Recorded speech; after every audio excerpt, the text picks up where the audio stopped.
motivo de poner a Artigas es como padre del federalismo en Latinoamérica y uno de los personajes más trascendentes de todo momento fundacional de la Argentina, nutrido directamente, como vamos a ver ahora, del ideario federalista norteamericano. El pensamiento político de este enorme caudillo oriental está nutrido de una biblioteca que la verdad era muy escasa, tenía pocos libros en su poder, pero no obstante, de manera directa o a través de sus secretarios, él había accedido a algunas obras muy relevantes del pensamiento político independentista y post-independentista, ya con la construcción de la nueva República Federal en Estados Unidos. Los secretarios de Artigas tuvieron un rol muy importante, tuvo al menos tres que fueron muy relevantes. En primer lugar, Miguel Barreiro, un joven abogado, montevideano también, que a su vez era su sobrino y fue su hombre de máxima confianza hasta el año 1815. A partir de ese momento va a cobrar relevancia la figura de José Monterroso, un fraile franciscano muy polémico que se había enemistado con la iglesia, había sido declarado apóstata por sus posiciones muy radicalizadas y aparte por cuestiones personales él había abandonado los hábitos para irse a vivir con una joven. Pero fue un personaje muy influyente porque había tenido un grado de formación muy importante, se había formado en Córdoba y en otros lugares. Y el otro colaborador, casualmente también, era un sacerdote montevideano, Dámaso Larrañaga, mucho más moderado, que de hecho termina enemistado con Monterroso. Artigas dictaba prácticamente todo a sus secretarios, escribía muy poco, por eso la dificultad cuando uno estudia Artigas de encontrar fuentes directas de su pensamiento. Él por lo general dictaba y se limitaba a firmar los documentos. Y obviamente uno puede percibir según el momento el influjo, digamos, la impronta propia de los secretarios que por ahí iban más allá probablemente de lo que él quería expresar.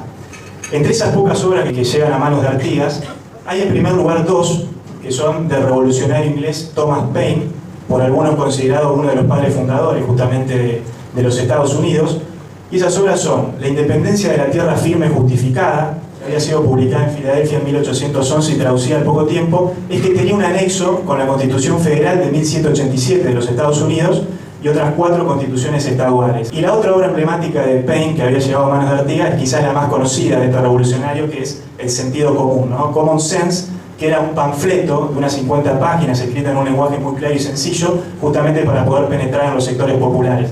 Y Artigas siempre tenía en mano en su poder una Biblia, que él llamaba su libro de oro. De hecho, en algunos textos él la menciona de esta forma, y casualmente esta Biblia la usa para darle catequesis a los indios guaraníes cuando él termina exiliado. Como ustedes saben, los últimos 30 años de su vida, evidentemente hay un influjo de la visión de la Iglesia Católica en las ideas igualitaristas en lo social que intentó llevar a cabo Artigas. Nos situamos acá en el año 1813. Ustedes saben que ese año se convoca una asamblea que supuestamente iba a declarar la independencia y dictar una constitución para la nueva nación. Artigas venía en unos tironeos muy fuertes, ya con las autoridades de Buenos Aires, ya era un hombre de enorme influencia en el litoral, tenía muchísimos seguidores y muchísimo apoyo político y militar, y él finalmente logra un acercamiento para ese año y decide enviar representantes de la banda oriental a la asamblea del año 13. Convoca a una reunión en el paraje de Tres Cruces, una asamblea abierta, popular, porque de hecho tiene participación de aborígenes, de negros, de gauchos, en fin. Voy directamente a las famosas instrucciones del año 13. Solo uno de sus secretarios, Larrañaga, el encargado de llevarlas a la asamblea. Estas 20 instrucciones, él plantea su modelo político para la nueva nación.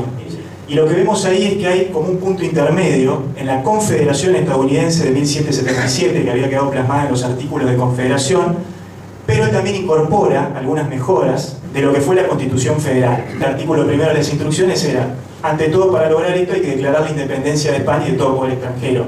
Pareció una novedad, pero fíjense que ni siquiera la asamblea del año 13 finalmente esto no sucedió y hubo que esperar hasta 1816. Él impulsaba una liga de amistad de provincias soberanas.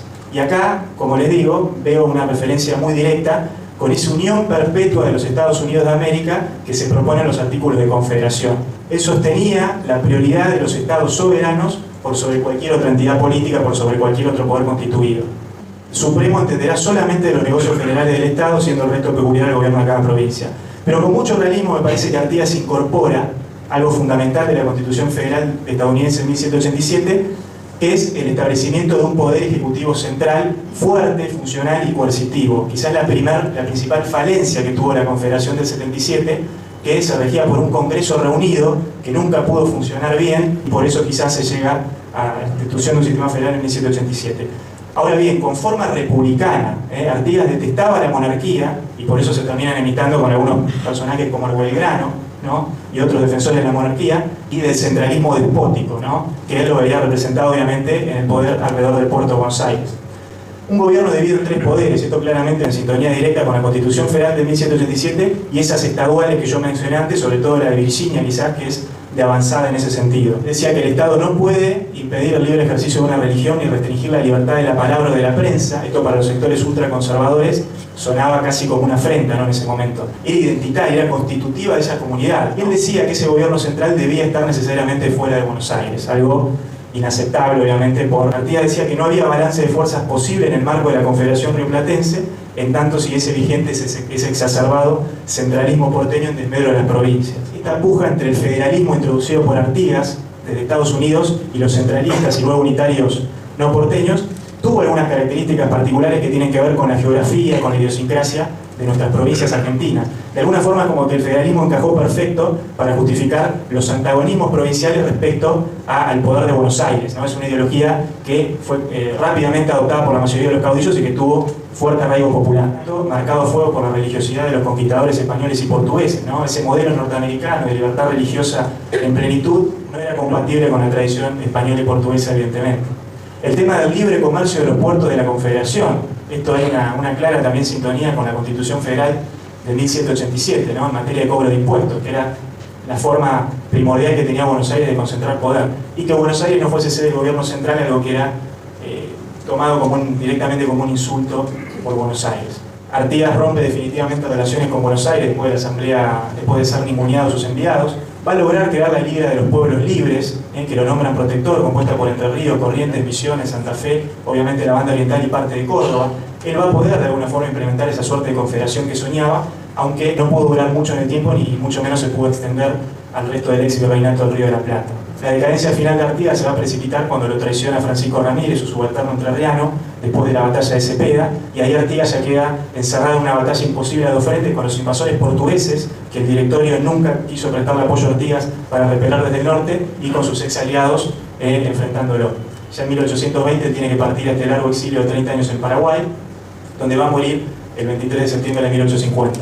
Un dato interesante, pese a que es considerado el máximo prócer uruguayo, un país que se independiza en 1828 con Artigas en el exilio, Artigas nunca quiso pisar el Uruguay independizado. Él sostuvo hasta su muerte que la Banda Oriental debía ser una provincia soberana dentro de la Confederación del Río de la Plata, por eso me parece que ante todo fue un prócer rioplatense tan uruguayo como argentino.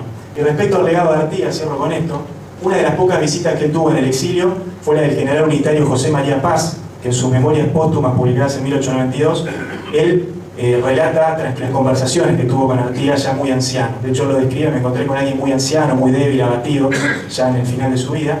Y Artigas le dice a Paz: tomando por modelo los Estados Unidos, yo quería la autonomía de las provincias, dándole a cada estado un gobierno propio, su constitución, su bandera, y el derecho a elegir a sus representantes, a sus jueces y a sus gobernadores entre los ciudadanos naturales de cada estado. Esto es lo que yo había pretendido para mi provincia y para el que me habían proclamado su protector.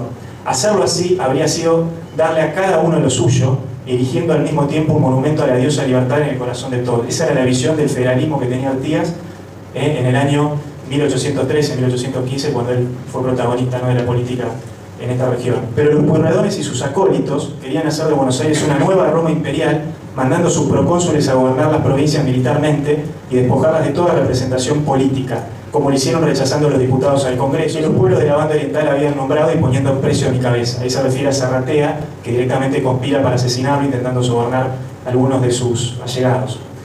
No caben dudas, entonces, me parece que Artigas nos deja un legado imborrable y de plena vigencia. Ese modelo federal que él intentó introducir de Estados Unidos después de una cruenta guerra civil se termina plasmando en su Constitución.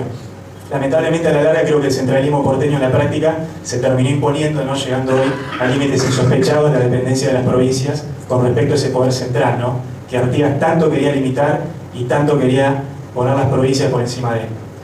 Me parece que entonces hoy más que nunca conviene recordar y reivindicar los ideales de Artigas, que no solo fue el padre del federalismo, sino que también podemos decir que fue padre de la república y la democracia en América del Sur. Y me parece que ello es justificado por su defensa revolucionaria, inclaudicable, de la independencia nacional, la preeminencia de las autonomías provinciales, la separación y el equilibrio de poderes, el libre comercio y las libertades individuales, el sufragio universal, y bueno, por si todo lo anterior fuese poco, para la época y las adversidades políticas que le tocó vivir, por su defensa de la igualdad social. Muchas gracias.